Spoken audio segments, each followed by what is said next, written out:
Hello, hello, hello, and namaste, my witchlings. How are we doing tonight? Oh, is this witch ready to rage and bitch? Although, I have to admit, the pride I am feeling for my former hometown just is immeasurable. Don't mind me, I had a nail emergency just as we were clicking go live. So, yeah, having a great day here. And also, heads up, the dogs are gonna go batshit while we're here, because somebody's gonna walk in the door. Just a heads up. All right, so how is everybody doing tonight? I'm here. Oops. I had a snack during the break. We walked the doggos.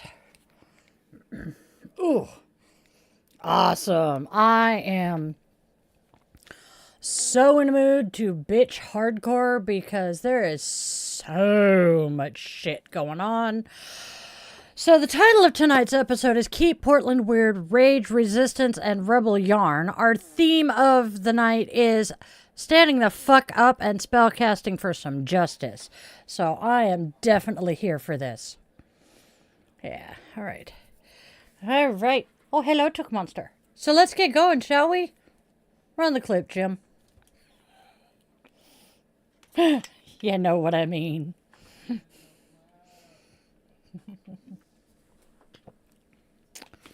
I made a funny ha-ha, and he didn't catch it. I'm sad now. Okay.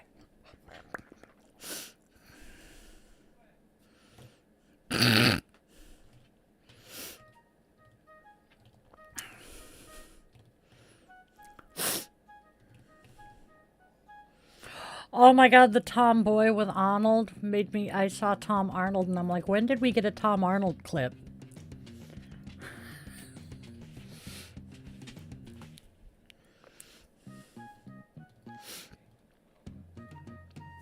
Alright, y'all. Welcome, welcome, welcome. Namaste, my witchlings. Welcome to Bitchin Witch, where I, the yoga witch, light a candle in one hand and throw a middle finger with the other,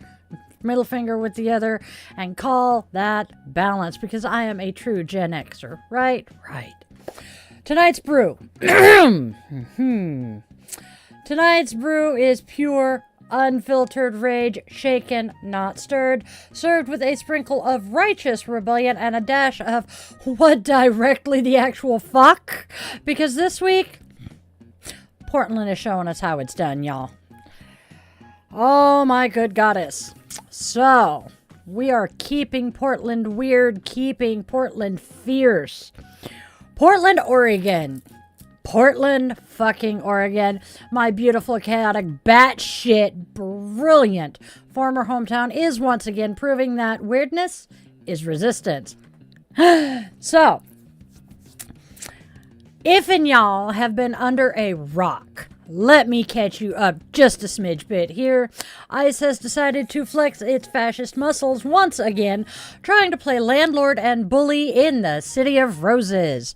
And now, as the Ninth Circuit Court of Appeals weighs whether or not to allow President Fascist Cheeto to deploy federalized troops onto Portland streets, the people have once again said, fuck no! Dozens have gathered outside the ICE facility, some in costume, some in glitter, and even, yes, the world-famous Unipiper has made an appearance, bagpipes ablaze in flames shooting, and weirdness in its full glory.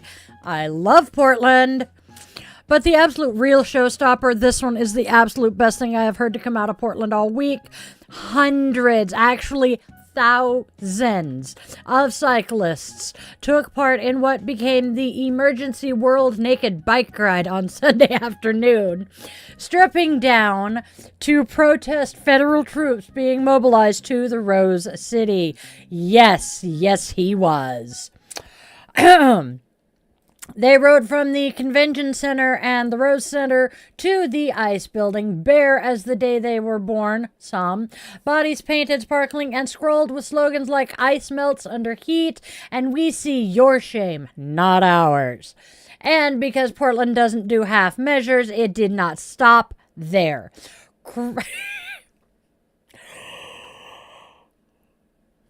Oh my god, I missed that part. Anyway, so because Portland doesn't do half measures, it did not stop there.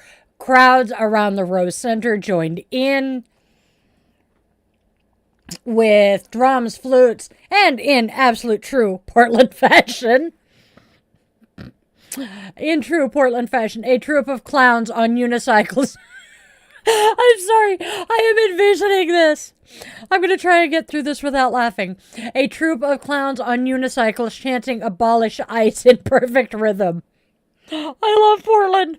Oh my god, I love Portland. And then at nightfall, the inflatable suit brigade arrives. Those big, ridiculous T-Rex and unicorn costumes, and the frogs. Can't forget the frogs. And they turned the ice parking lot into a motherfucking 24-hour dance party. Oh my gods, I'm loving it. Meanwhile, on the other side of the barricades, a circle of ukulele wielding witches and warlocks stormed Arlo Guthrie's "This land is your land." Imagine this scene. Imagine this scene, y'all. The sweetest, most subversive protest lullaby ever written, echoing off of concrete walls meant to cage humans. That, my witchlings, that is fucking Portland magic. I love it, love it, love it. And because protest doesn't have to be violent to be powerful, but it does have to be loud, creative, and fucking relentless. And Portland, hats off to Portland. Y'all nailed it. You turned pain into performance art, oppression into absurdity, and fear into freedom. Am I alone in envisioning Portland just doing one whole giant ridiculous spell? Loving it. Hate J.K. Rowling, but damn, did she come up with some creative shit. All right, so from this witch to my kin back home. Keep Portland weird. Keep Portland fierce. Keep Portland witchy as hell. Yeah, I love Portland. I love Portland. Ah. Oh my god. Ah. Oh my god, I'm laughing so hard. I am dying over this. I love Portland. Between the Unipiper and the fucking naked bike ride, Portland is Portland. I just absolutely love Portland. All right, so moving on. The price of peace here, because, well, we got the good stuff. We got the good stuff. Now we're moving on because we're shifting gears.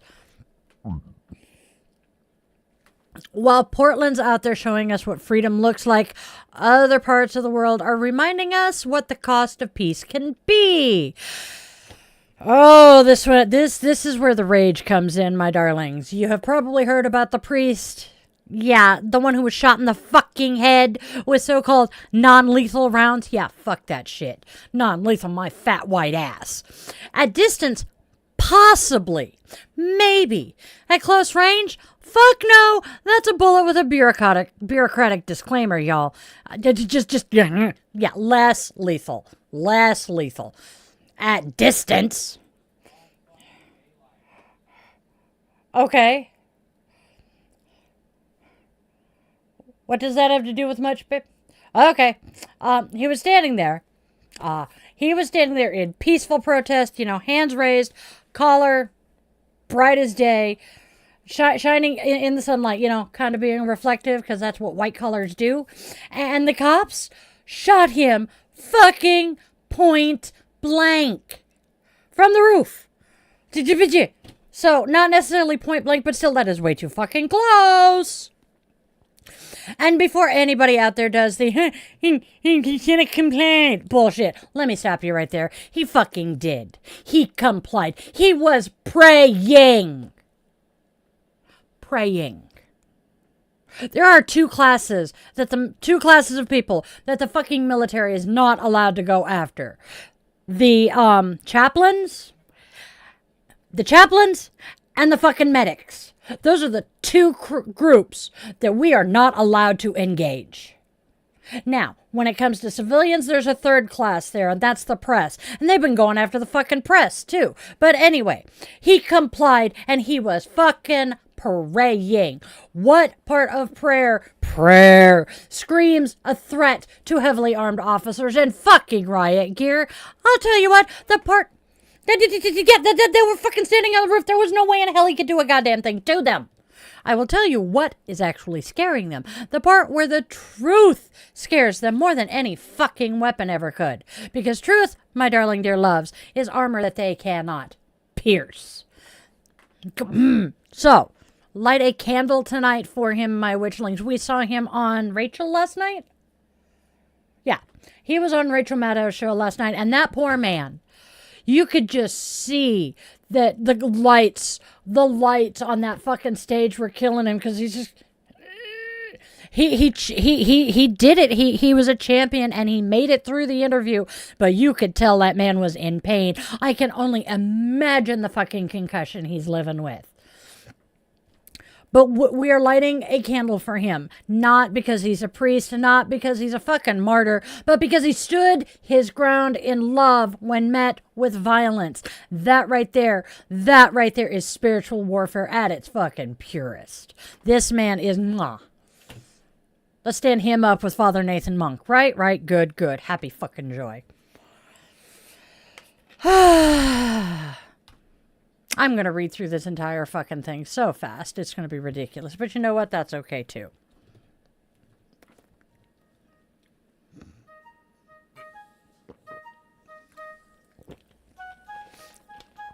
Absolutely correct, Andrea. That is exactly what's going to happen. All right. Let's talk about yarn, my friends. Let's talk about yarn, baby. Let's talk about protest knitting. Anyway, about turning fiber into fire and loops into some serious liberation.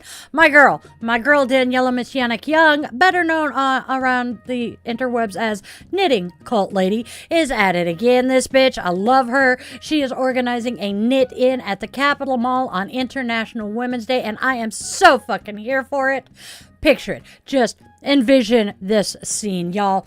Hundreds of hookers and clickers and knitters, crocheters, weavers, and fiber witches sitting shoulder to shoulder, crafting resistance, one single stitch at a time. Threads of red, gold, black, the colors of rage, courage, and transformation, weaving together in public fucking defiance. And yes, you bet your sweet asses I am organizing one right here in Snow Valley and helping potentially coordinate another one in Seattle for when, not if, because we know it's not an if, the orange fascist Cheeto in a suit decides to send the National Guard troops up to my neck of the woods.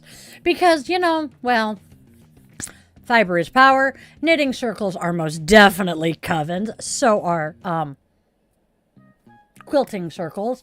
And when the world unravels, it's the witches who pick up the thread and start weaving it all back together again. Every single stitch is a spell, every loop is a heartbeat, and every finished piece a banner that says you cannot silence softness when it is backed by steel. Oh, I'm so loving this. So down for this one. It's going to be so much fun. He's reminding me to breathe because I'm getting a little here. I hate my brain. All right. Now,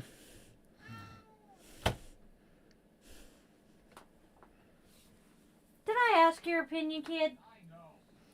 All right. So, now, we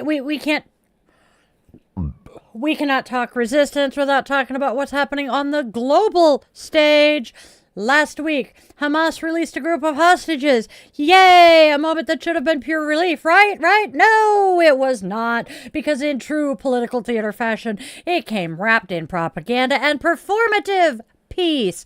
We celebrate the lives freed. Boast. Absolutely we do. But we are also holding space for the lives that are still trapped in systems of violence that stretch far beyond those borders, because liberation doesn't end when one cage opens. It ends when all the cages open. And speaking of cages disguised as prizes, let's talk about the fucking Nobel Peace Prize, because holy fucking hell, this year...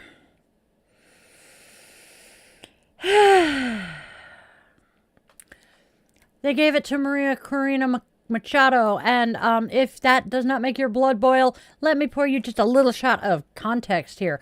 This woman, this bitch helped lead the 2002 coup that overthrew a democratically elected president because she didn't like the way he was doing shit. She signed the Carmona Decree, erasing Venezuela's constitution and dissolving literally every fucking public institution overnight. She begged for foreign military intervention. She cheered on the fascist Cheetos naval deployments in the Caribbean and stood ready to hand Venezuela's sovereignty over to Mr. Tiny Hands McGee like a pretty gift wrapped up in a nice big bow. The U.S. sanctions that strangled the economy down there? Oh, those were her idea. Trust me, she knows exactly who pays the price for those, the poor, the sick, and the working class. And you know what? She doesn't give a flying fuck. She helped build the puppet interim government, a Washington-backed circus that looted resources while children starved. And now, this bitch now wants to reopen Venezuela's Jerusalem embassy, aligning with the same apartheid state that bombs hospitals and calls it self-defense. Giving her the Nobel Peace Prize is like giving Jeffrey fucking Dahmer an award for veganism. Hello. She dedicated her award to the fucking fascist Cheeto. She called him up after she was awarded the prize and said she is dedicating that fucking award to him because she's one of his fucking puppets. When Maria Corina Machado wins the Peace Prize, peace has lost its fucking meaning.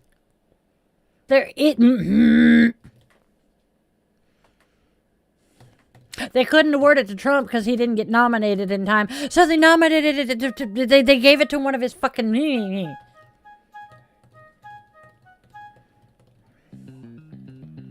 Moving on.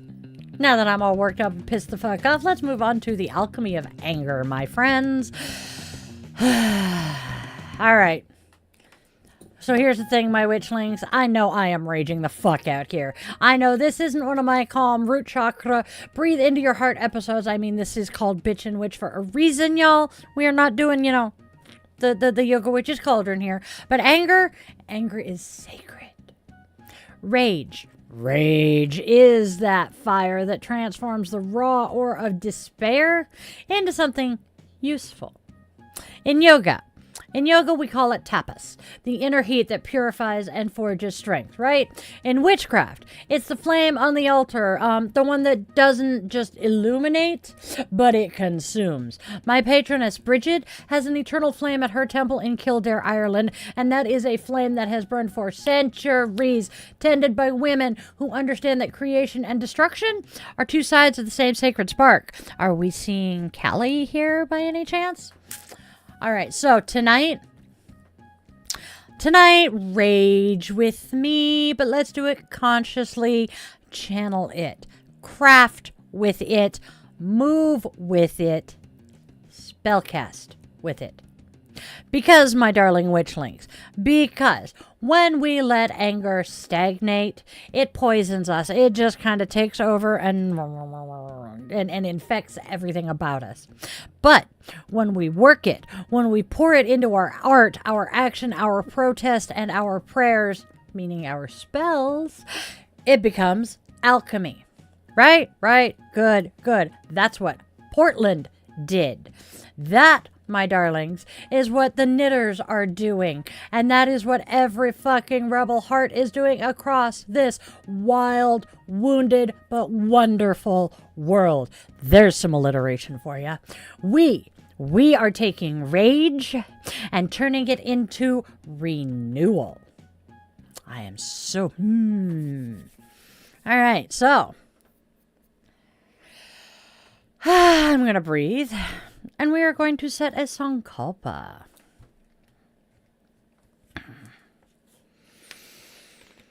All right, my witches. Let's take a nice deep breath in through the nose and out through the mouth. Nice grounding breath. Let's take that anger and let it settle into our bones. Not as bitterness, but as fuel.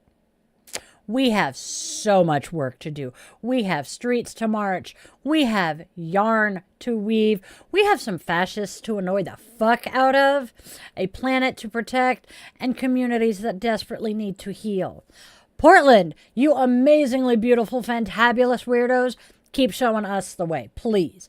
Daniela, keep knitting your revolution, keep spitting the truth, keep spitting those facts. Priests, protectors, poets, keep standing in the light, even when it fucking burns. And to every single witchling listening, do not ever let them convince you that peace equals silence. Peace. Peace is the sound of 1,000 ukuleles outside an ice building. Peace is thousands of people riding naked in the rain in defiance. Peace is a coven knitting on the Capitol lawn. Peace is the priest who refused to fall quietly. Peace is the witch who refuses to shut the fuck up. So,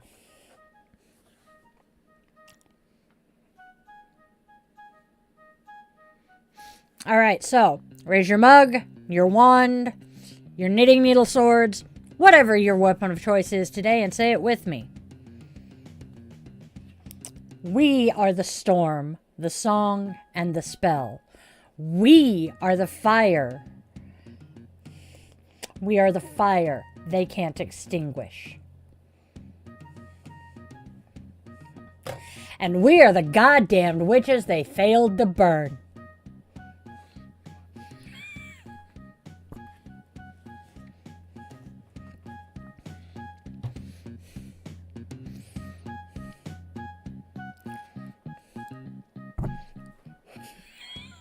I smacked the mic again, sorry. And with that, my darlings, let's go out there and spread love, joy, and kindness, because there's already way too much darkness in this world. Be that goddamn beacon. Or tell your loved ones, human, furry, feathered, or scaly, that they mean the world to you, because you do not know when that last opportunity will be. Oh, love you guys to bits. Stay bitchin', stay witchin', and I will see you guys next Tuesday. Oh, and then, stay informed, stay angry, and most definitely, stay magical. Yeah, only a half hour tonight. Woo!